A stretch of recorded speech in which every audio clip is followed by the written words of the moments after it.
小伙本来还有1周就要结婚了，不料却被男人强奸了。警察立马对他进行了审问，可他虽然看清了凶手的长相，但却不愿意指认，因为他不想让未婚妻知道这件事。而更糟糕的是，这已经是警察接到的第3起男人性侵案了。凶手都是挑落单的男人下手，先是扮作司机假装问路，等到受害者靠近后，第二人再猛然将他拖进车里，接着就实施了强奸。唯一不同的是，每次作案歹徒都会换一辆车，而虽然路边的监控拍下了可疑车辆，可却没有拍到车牌。不过根据3起案件的发生地点推测，强奸犯喜欢在公园附近寻找猎物，于是警察当即决定晚上在公园蹲守，碰下运气看能否带到凶手。谁知皇天不负有心人，他们还真发现了一辆可疑小货车，而且还是上午刚被偷的，不用说里面十有8九就是强奸犯了。于是几人立即布置好战术，开始从4面8方进行堵截，不料结果却不尽人意。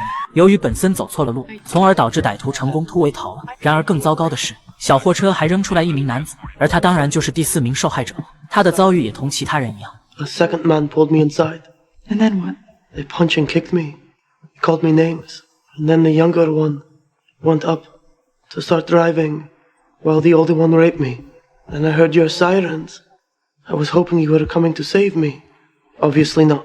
这让本森很是愧疚。可是虽然小胡子也看清了歹徒样貌，但也拒绝指认。尽管警察磨破了嘴皮试图说服他，但小胡子打死也不告诉其他人发生了什么，尤其是他的妻子。这下整的警察也没招了。对此，黄博士解释，男性被强奸是被视为耻辱的，肯定还有更多没有出面的被害人，而且他推测凶手的目的是复仇。You're saying our rapist was raped? Where do men get raped? Prison. He deals with the shame by inflicting it on others. Identification with the oppressor.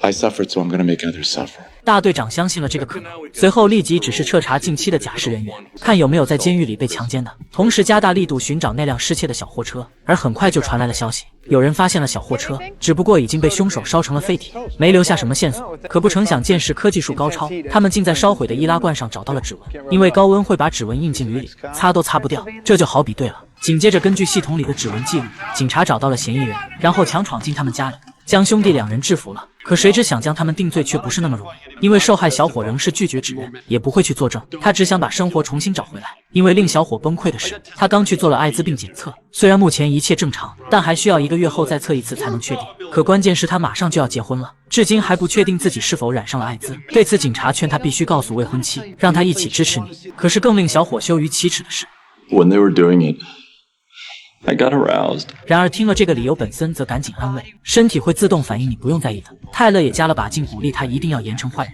既然话都说到这了，小伙还是决定不出面。这下整的警察彻底没了办法，没人指控就无法立案。结果大队长把怒气都撒到了本森身上，要不是你跑错了路，现在也不至于这么被动。听了这话，泰勒也很不高兴，竟然顶撞起了大队长。然而就在派出所即将内讧之际，图图突然带回了重要消息，他刚去过嫌疑人蹲过的监狱，并录下了囚犯们的口供。2人交代嫌疑人波比就是他们的财产，他们经常派波比去接客，这完全证实了波比遭受过性侵，而检察官也确定了这份口供有效。可当波比看到这些后，竟愤怒至极，坚决否认遭受过性侵，他也是羞于启齿。谁知下一秒，警方就提出了一个更炸裂的决定。 We want to use your case to build support for President Bush's Prison Rape Prevention Act. You what? We're giving these tapes to Dateline so the American people can learn all about the trauma that you suffered in prison.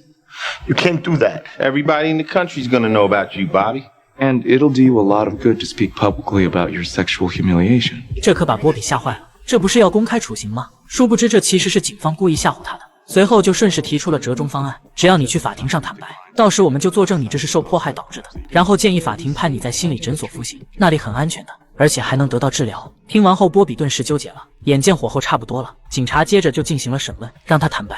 最终波比只好承认了。至此，连环性侵案总算是侦破了。